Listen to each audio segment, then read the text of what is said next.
அதுக்கு உணவுகள் சிறப்பான வலுவான உணவுகளாக பழசெல்லாம் இல்லாமல் புதுசாக ஃப்ரெஷ்ஷாக அப்பப்போ ரெடி பண்ணி அந்த உணவு முறை தான் அவ்வளோ ஆண்டு கால்வாழ கொஞ்சம் கட் ஆகுது. அதுக்கு தான் இன்னும் நிறைய உழைப்புக்கு எனர்ஜி மக்கள் இல்லை. நிறைய கிராமத்துக்கு ஒன்று எந்தெந்த போனீங்கன்னாலும் ட்ராவல் பண்ண பஸ்லேயோ கார்லேயோ போகும்போது பாருங்க சுற்றிலும் காடு நிறைய சும்மா கிடக்குது. அந்த உழைப்புண்ண விவசாயத்தில் மற்ற தொழில் மாதிரி விவசாயத்தை வளர்த்துன்னு வரணும் மக்கள். இருந்துகிட்டே இருக்கு. இங்கே புயல் ஆரம்பிக்குமே ஜூனில் ஆரம்பிக்குது குஜராத் பக்கம். அங்கிருந்து ஒவ்வொரு மாதமாக அப்படியே மேற்கு நோக்கி மழை வந்து இங்கே அக்டோபர் செப்டம்பர் நவம்பரில் தமிழ்நாடு நாம் தென் பகுதிக்கு வந்துடுது. ஒரு நாளில் பிடிச்சிடும், மறுபடியும் மழை 2 நாள் கழிச்சு தான் பெய்யுது.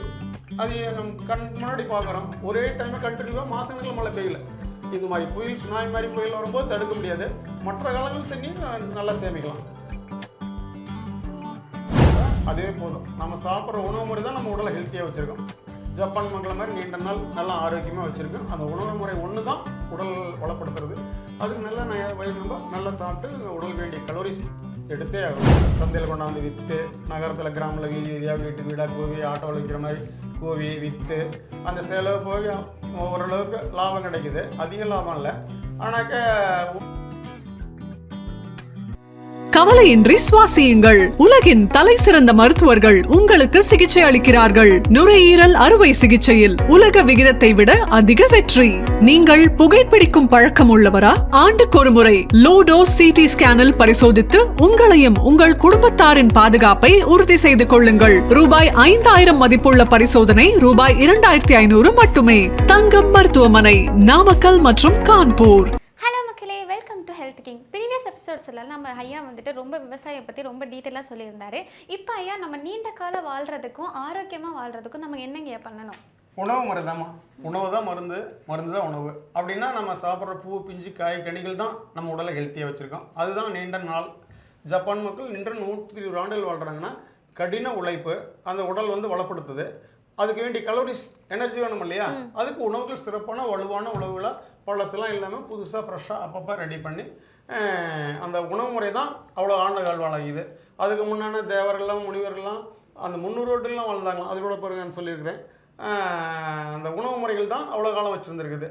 அப்புறம் இப்போ ஆயில் குறைஞ்சிக்கிட்டே வந்துடுச்சு. அந்த உணவு முறைகள் அந்த கலப்படங்கள் அந்த கெமிக்கல்லாம் ஆக்ட் பண்ணி அந்த ஃபெர்டிலைசர்லாம் போடுறதுனால தான் ஆயிலை குறைச்சிடுச்சு. இதெல்லாம் அவாய்ட் பண்ணிவிட்டு நீண்ட நாள் வாழ்கிறதுக்கு இன்னும் கொஞ்சம் உழைக்கிற மக்கள் நகரத்துலேருந்து கிராமத்துக்கு உழைச்சா நிறைய இன்னும் விளைச்சல் கிடைக்கும்.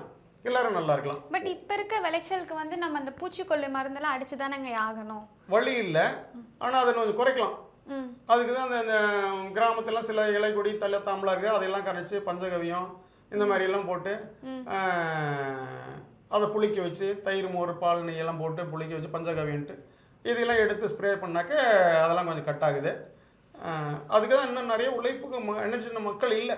நிறைய கிராமத்துக்கு ஒன்று எந்தெந்த போனீங்கன்னாலும் ட்ராவல் பண்ண பஸ்லேயோ கார்லேயோ போகும்போது பாருங்கள் சுற்றிலும் காடு நிறைய சும்மா கிடக்குது. அந்த உழைப்புண்ண விவசாயத்தில் மற்ற தொழில் மாதிரி விவசாயத்தை வளர்த்துன்னு வரணும் மக்கள் கிராமத்துலேருந்து டவுனுக்கு. ஓகேங்க. இப்போ பருவநிலை மாற்றம் ரொம்ப இந்த பொல்யூஷன்னால அதிகமாயிடுச்சு. இப்போ தண்ணி இல்லாத போது அந்தந்த இப்போ சீசன் நம்ம ஒரு விளைச்சல் போடுறோம் இல்லையா? இப்போ சீசனே மாறினால நீங்கள் எப்படி அதை ஹேண்டில் பண்ணி அந்த விளைச்சலை உருவாக்குறீங்க? ரொம்ப சிரமமாக தான் இருக்குது. இப்போ அதுக்கு நிறைய எளிமையான முறையில் ட்ரிப்பு, சொட்டு நீர் பாசனம், தொட்டி, டீ பாட்டெலாம் வச்சு செடியை வளர்த்துறதுக்குன்னு நிறைய மெத்தட்லாம் வந்துடுச்சு. அது மாதிரி வளர்த்தலாம், இன்னும் ஒன்றும் பிரச்சனை இல்லை. அதுதான் மழைநீர் சேகரிப்பு நிறைய செய்யணும்.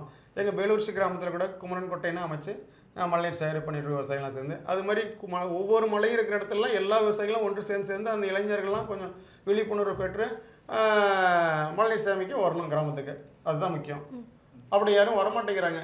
இன்றைக்கி நம்ம எங்கேயுமே தண்ணி இயற்கை காலங்கள் உலகம் பூராமே பருவமழாற்றங்கள் இருந்துகிட்டே இருக்குது. இங்கே புயல் ஆரம்பிக்குமே ஜூனில் ஆரம்பிக்குது குஜராத் பக்கம். அங்கேருந்து ஒவ்வொரு மாதமாக அப்படியே மேற்கு நோக்கி மழை வந்து இங்கே அக்டோபர் செப்டம்பர் நவம்பரில் தமிழ்நாடு நாம் தென் பகுதிக்கு வந்துடுது. அப்புறம் அப்படியே இப்போ கிழக்கு போயிடுச்சு பாருங்கள். டிசம்பர் ஜனவரி பிறகுலாம் அப்படியே இன்னும் வடக்கு போய் ஆந்திரா போய் அந்த போய் அப்படியே கரெக்டாக தவறில் போயிட்டு சைக்கிள் உலகத்தில் பூமியோட சுழற்சிக்கும் அது கடாமடான்னு பூமி ஓடுறதுனாலேயும் தான் இப்படி மாற்றங்கள் நிகழ்ந்து நிறையா. இதை எல்லாருமே புரிஞ்சுக்கிட்டு ப்ராக்டிக்கலாக புரிஞ்சுக்கிட்டு பெரியவங்க சொல்லிக்கிட்டே இளைஞர்கிட்ட சொல்லிகிட்டே வரணும். அந்த இளைஞர்கள் ஆர்வப்பட்டு உழைக்கிறதுக்கு வரணும் விவசாயத்துக்கு.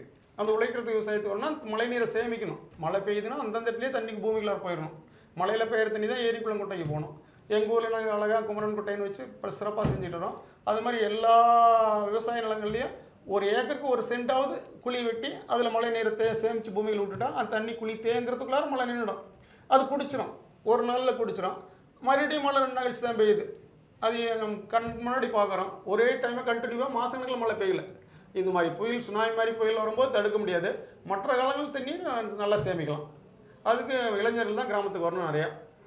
இப்போ நீண்ட நாள் ஆயுள் வரைக்கும் வாழ்றதுக்கு உணவை தாண்டி மற்ற என்னெல்லாம் முக்கியங்க ஐயா இப்போ இருக்க இளைஞர்கள், இப்போ இருக்க மக்களுக்கு? உடற்பயிற்சிமா. உடற்பயிற்சிங்கிறது விவசாயத்துலேருந்து வேலை செஞ்சாலே போதும். அதுக்கு மேலே மருத்துவர்கள் சொல்கிற உடற்பயிற்சியும் செய்யலாம். கிராமத்துக்கு தான் வரணும். கிராமத்துக்கு வந்தீங்கன்னாவே ஒரு செடி நடுறீங்க, புடுங்குறீங்க, வெட்டுறீங்க, அவ்வளோதான். உடல் எல்லா பார்ட்ஸும் செயல்படுறோம். பட் எல்லாத்தினாலையும் கிராமத்துக்கு வர முடியாது இல்லைங்க ஐயா. இப்போ சிட்டியில் வாழ்றவங்க, அங்கே வேலை இருக்கவங்க அங்கே தான் இருந்தாகணும். அவங்களுக்கான உணவு முறைகள், அவங்களுக்கான ஆரோக்கியமான வாழ்றதுக்கு அவங்க என்னெல்லாம் பண்ணணும்? அவங்க வீட்டில் யாரோ ஒருத்தர் ஹெல்த்தியாக இருப்பாங்க, இளமையாக இருப்பாங்க. அவங்களுக்கு ஒரு டைம் கிடைக்கும். எல்லாருமே 24 மணி நேரம் வேலை செஞ்சுட்டு இருக்க மாட்டாங்க. ஒருத்தர் மாற்றம் இருக்கும். அழகாக ஒருத்தர் கிராமத்துக்கு வரவழைச்சு ஒரு சொந்தக்காரங்கிட்டோ ஒரு நண்பர்கிட்டயோ நல்ல வசதி இருந்தால் பணம் போட்டு 1 ஏக்கர் 2 ஏக்கரை வாங்கி ஃப்ரெஷ்ஷாக காய்கறி பழங்கள் பூ பிஞ்சு காய் பண்ணி விளைய வச்சு கிராமத்தில் கொண்டாந்து அப்பா அம்மா கிட்ட நகரத்தில் கொண்டாந்து கொடுத்தா அதுவே போதும். நம்ம சாப்பிட்ற உணவு முறை தான் நம்ம உடலை ஹெல்த்தியாக வச்சுருக்கோம். ஜப்பான் மக்களை மாதிரி நீண்ட நாள் நல்லா ஆரோக்கியமாக வச்சுருக்கோம். அந்த உணவு முறை ஒன்று தான் உடல் வளப்படுத்துறது. அதுக்கு நல்லா வயிறு நம்ம நல்லா சாப்பிட்டு உடலுக்கு வேண்டிய கலோரிஸ் எடுத்தே ஆகணும். அதுக்கு உடற்பயிற்சிக்கு தான் விவசாயத்தில் வந்து பாடுபடுறோம். இப்போ வந்து ஒர்க் பண்றவங்க வந்து சிஸ்டம் முன்னாடியே உட்காந்துட்டே ஒர்க் பண்ணிட்டு இருக்காங்க. அவங்களுக்கு இந்த நடைப்பயிற்சி வந்து எவ்வளவு முக்கியம்? கண்டிப்பா நடந்தாதான் உடம்பு ஆரோக்கியமா இருக்குமா? ஏன்னா அவங்க வந்து எந்திரிக்கிறதே கிடையாது சிஸ்டம் முன்னாடி இருந்து. அவங்களுக்கு நீங்க என்ன சொல்ல விரும்புறீங்க? மருத்துவர்கள் அதுதான் சொல்றாங்க. மருத்துவர்கள் வந்து நீங்க சிஸ்டம்லயே உட்காந்துருக்கறனால எக்ஸசைஸ் தேவைங்கிறாங்க. அதுக்கு தான் விடுமுறை நாட்களில் கிராமத்துக்கு வந்துருங்க, அதெல்லாம் ஓகே ஆகிடும் அப்படின்னு சொல்கிறதே அதுக்கு தான். இப்போ விடுமுறை காலத்தில் கிராமத்துக்கு போகிறது அடுத்தது. டெய்லி அவங்க வந்து எவ்வளோ நேரம் நடக்கணும், எப்படி உடற்பயிற்சி பண்ணணும்? அந்த உடற்பயிற்சி மருத்துவர்கள் சொல்கிற மாதிரி செஞ்சுக்கலாம், ஒன்றும் தப்பு இல்லை. ஆனால் நீங்கள் வீக்லி வாரத்தில் அந்த விடுமுறை நாள் ஞாயிற்றுக்கிழமை ஒரு நாள் வந்து பொழுதுக்கு வேலை பார்த்தீங்கன்னாவே அந்த ஒரு வாரத்துக்கு வேண்டிய அளவுக்கு பாடி ஒத்துழைச்சிடும், மாற்றங்கள் ஏற்படுத்திடும். இப்போ வந்து நீங்க என்னெல்லாம் பண்றீங்க டெய்லியும்? நாங்கள் உடற்பயிற்சிங்கிறதே விவசாயிகளுக்கு வேலை. காட்டில் காய்கறி பழங்கள் விளைவிக்கிறது விவசாய வேலைகள் தான் உடற்பயிற்சி. 4 மணிக்கு எழுந்திரிச்சா அதை நறுவெடுப்பு வெள்ளாமை செஞ்சு களை வெட்டி பயிர் நட்டு அது நோய் நொடி இல்லாமல் பார்த்து அப்புறம் அதை விளைய வச்சு அறுவடை பண்ணி சந்தையில் கொண்டாந்து விற்று நகரத்தில் கிராமத்தில் வீதி வீதியாக வீட்டுக்கு வீடாக கூவி ஆட்டோவில் விற்கிற மாதிரி கூவி விற்று அந்த செலவு போய் ஓரளவுக்கு லாபம் கிடைக்குது. அதிக லாபம் இல்லை. ஆனாக்க உபரியாக விளைஞ்சிட்டா மட்டும் அந்த உபரி பொருள் விளைந்து விற்க முடியாதபடி தடுமாறும். அதுக்கு தான் அந்த குடோனு சேமிப்பு இது மாதிரிலாம் அரசாங்கம் செஞ்சு கொடுத்துக்கிட்டு இருக்கு. இன்னும் செஞ்சால் நல்லாயிருக்கும். எல்லா சகோதரிகளும் கிராமத்துக்கு வரணும். சகோதரர்களும் கிராமத்தில் வந்து பாடுபடணும். அந்த ஃப்ரீயான நாட்களில் கிராமங்கள் எங்கேயுமே நிலம் சும்மா கிடக்கூடாது. மானாவாரி நிலங்கள் நிறைய கிடக்குது. வசதி இருக்கிறவங்க காசு போட்டுவாங்க, வசதி இல்லாதவங்க சொந்தக்காரங்க ஒருவேளை நண்பர்கள் மூலிமா வந்து என்கிட்ட இருக்கிற 4 ஏக்கரா இருக்குது, 4 ஏக்கரா ஒரு 1/2 ஏக்கரா கொடுங்க, அதை நீங்கள் விவசாயம் வந்து செய்யுங்க, நான் வாரத்தில் வரேன் சந்தைக்கு, உங்களுக்கு கொண்டாந்து கொடுத்தேன் அறுவடை பண்ணி, நீங்கள் உங்களுக்கு நிறைய தங்கத்தில் சம்பாதிக்கணும், எனக்கு கொஞ்சம் உதவி செஞ்சீங்கன்னா நானும் நல்லா இருப்பேன். அதுக்கு தான் எல்லாருக்கும் கிராமத்துக்கும் வாங்க, நகரத்துக்கும் வாங்க சம்பாதிக்கிறதுக்கு. ஒவ்வொரு குடும்பத்துலேயும் ஒருத்தர் விவசாயத்தை தவிர மற்ற ஒரு தொழில் செய்யணும். அவங்களுக்கு தெரிஞ்ச தொழில் செஞ்சால் நஷ்டமே கிடையாது, நல்லா வாழலாம். ஐயா இவ்வளோ நேரம் ரொம்ப சூப்பராக பேசினாங்க. ஒரு கிராமத்துக்கு வந்து எப்படி விவசாயம் பண்ணணும், அதை எப்படி ஹேண்டில் பண்ணணும், எல்லாமே வந்து ஐயா ரொம்ப டீட்டெயிலாக சொன்னாங்க. ரொம்ப நன்றிங்க ஐயா. ரொம்ப நன்றிங்கம்மா. கவலையின்றி சுவாசியுங்கள். உலகின் தலை சிறந்த மருத்துவர்கள் உங்களுக்கு சிகிச்சை அளிக்கிறார்கள். நுரையீரல் அறுவை சிகிச்சையில் உலக விகிதத்தை விட அதிக வெற்றி. நீங்கள் புகைப்பிடிக்கும் பழக்கம் உள்ளவரா? ஆண்டுக்கு ஒரு முறை லோ டோஸ் சிடி ஸ்கேனில் பரிசோதித்து உங்களையும் உங்கள் குடும்பத்தாரின் பாதுகாப்பை உறுதி செய்து கொள்ளுங்கள். ரூபாய் 5000 மதிப்புள்ள பரிசோதனை ரூபாய் 2500 மட்டுமே. தங்கம் மருத்துவமனை, நாமக்கல் மற்றும் கான்பூர்.